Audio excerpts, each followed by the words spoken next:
అనేసి అతడు కూడా ఇక్కడే ఉండిపోయాడు. ఇలా మాఘమాసం వస్తూ ఉంది. మాఘమాసం ఆ అమ్మవారు పుట్టింది వైశాఖ శుద్ధ దశమి అండి. వైశాఖ మాసంలో అమ్మవారు పుట్టింది. వైశాఖ శుద్ధ దశమి పునర్వసు నక్షత్రంలో శుక్రవారం రోజు ఉదయం పూట అమ్మవారు జన్మించింది. అమ్మవారు ఆత్మార్పణ చేసుకున్నది ఎప్పుడంటే మాఘ శుద్ధ విధియ శతభిష నక్షత్రం సంధ్యా సమయంలో సాయంత్రం వేళలో అమ్మవారు ఆత్మార్పణ చేసుకుంది. ఇప్పుడు ఈ మాఘ శుద్ధ విధియ దగ్గరికి వస్తూ ఉన్నప్పుడు ఇవన్నీ జరుగుతున్నాయి.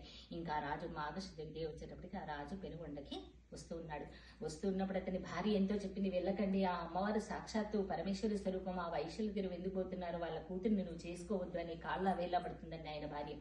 రాజరాజ నరేంద్రుడు ఆయన కొడుకుంటాడు, ఈ తల్లిని ఆ పిల్లగాడు తల్లిని చూస్తూ ఏడుస్తుంటాడు వద్దు అనేసి. అయినా కానీ ఆ రాజు వినకుండా వినాశకాలే విపరీత బుద్ధి అంటారు, పోయే కాలం సన్ని ఇట్లాంటి బుద్ధిలో వస్తాయని అంటారు.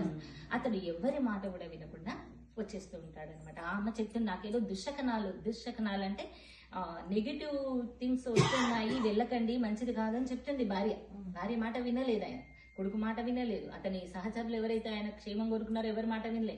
అమ్మవారి తిరుగుబోకు, అమ్మవారిని అదేమంటే వివాహం చేసుకోవడం తప్పు నిర్ణయము, నువ్వు వద్దన్న ఆయన కూడా వచ్చేసాడు. ఎప్పుడైతే ఆ రాజు ఇలా వస్తున్నాడు, ఇక్కడ 103 యజ్ఞగుండాలలో కూడా ఆ అమ్మవారితో పాటు 102 గోత్రాల వారు ఆత్మాహుతి చేసుకోవడానికి సిద్ధమయ్యారు. అందరికీ కంకణదానం జరిగింది, నూతన వస్త్రాలు ధరించారు అందరూ కూడా. కానీ ఆ అమ్మవారు ఆత్మార్పణ చేసుకునేటప్పుడు తండ్రి చాలా శోకించారు. అందరూ శోకించారు. ఎన్నో కళలు కన్నాము, ఎన్నో పూజలు చేశాము, పుత్రకామేష్టి యాగ ఫలితంగా నువ్వు మాకు పుట్టావు తల్లి, ఇలాంటి నిర్ణయం తీసుకుంటున్నావు, మమ్మల్ని ఎందుకు బాధ పెడుతున్నావు అంటే ఇది లోక కళ్యాణం కోసం జరిగింది. నేను కేవలం 102 గోత్రాల వారికి మోక్షం ఇవ్వడం కోసం మాత్రమే నా ఈ జన్మను స్వీకరించాను. దక్షిణి ఇంట దాక్షాయణిగా, వేదవతిగా, హిమవంతుని ఇంట హైమావతిగా ప్రతి అవతారం కూడా నా ఈ అవతారము కేవలం ధర్మరక్షణ కోసమే. ఈ రోజు ఈ కుసుమ శ్రేష్ఠికి పూర్వనామము వాసవ శ్రేష్ఠి ఉంటుందండి. అలా వాసవ శ్రేష్ఠి ఇంట వాసవిగా ఈ అమ్మవారు ఆవిర్భవించింది. మనం అంటాం దక్షిణి ఇంట దాక్షాయణి కంటే ఆ తల్లి ఎప్పుడైతే ఎవరికైతే పుత్రికగా వస్తుందో ఆ పుత్రికా రత్నం యొక్క తండ్రిని నామాన్ని తన నామంలో కలుపుకున్నట.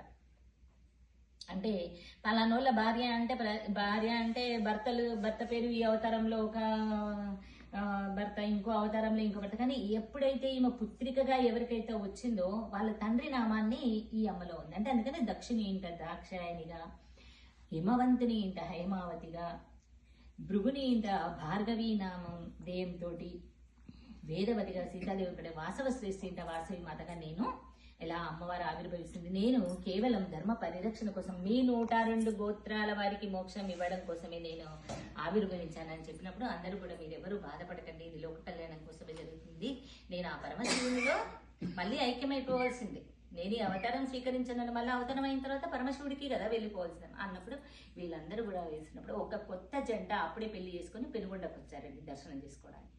వాళ్ళిద్దరు ఏమంటారు, అక్కడ ఏదో జరుగుతూ ఉంది అనేసి చూస్తూ ఉన్నప్పుడు ఇక్కడ వీళ్ళకి అగ్నిగుండాలలో 102 గోత్రాల వాళ్ళంటే వాళ్ళు ఏమనుకుంటారు, అరే మరి మా గోత్రానికి కూడా మోక్షం రావాలి మరి. కానీ అప్పుడు వాళ్ళ అమ్మా నాన్న ఏదో పల్లెటూరులో ఏదో ఊర్లో ఉండేవాళ్ళు, వాళ్ళని పిలుచుకురావాలంటే ఇంత ఫెసిలిటీ లేదు కాబట్టి ఎలాగైనా మాకు కూడా కంకణ ధారణ చేయండి, మేము కూడా ఆత్మార్పణ చేసుకుంటామని వాళ్ళిద్దరూ కొత్త జంట ముందుకొచ్చారండి. అప్పుడు అమ్మవారు ఎంత చెప్పినా వినలేదు, మేము కూడా మా గోత్రానికి మోక్షం రావాలి, మా గోత్రానికి ఈ 102 గోత్రాలలో మా గోత్రం ఉండాలి అని వాళ్ళ తాపత్రయం చూడండి అని అన్నారనమాట. అనుకొని వాళ్ళిద్దరు భార్యాభర్తలు ముందుకు వచ్చినప్పుడు భాస్కర్